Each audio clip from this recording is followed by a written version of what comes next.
আয় ভেতরে আয়। দাদা, দাদা, আহা, উপরে বস, উপরে বস।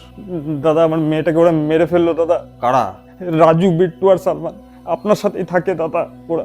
না না, ওরা এসব করতে পারে না। আর তুই কি করে জানলি? আমার মেয়ে নিজের মুখে বলেছে দাদা। মেয়ে বেঁচে আছে? ও আর বেঁচে নেই দাদা। এই যন্ত্রণা ওরা সহ্য করতে পারেনি আর। তবে যাওয়ার আগে সব নাম নিজের মুখে বলেছে দাদা। পুলিশকে বলেছে? আমাকে বলেছে। ও, তাহলে আর কিন্তু কিন্তু আমি আমি সব রেকর্ড করে রেখেছি এখানে দাদা। তাই নাকি? কোথায় দেখি?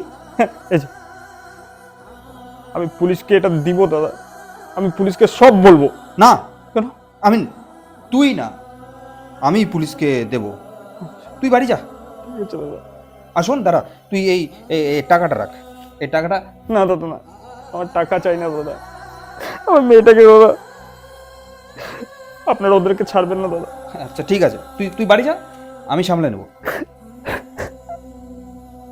শোন না, হাগা হেগে যদি ঠিক করে পরিষ্কার না করিস না, তাহলে সেখানে ইনফেকশন হয়, আর ফিউচারে সেই ইনফেকশন থেকে টিউমার হয়ে ক্যান্সার হয়ে মরে লোকে।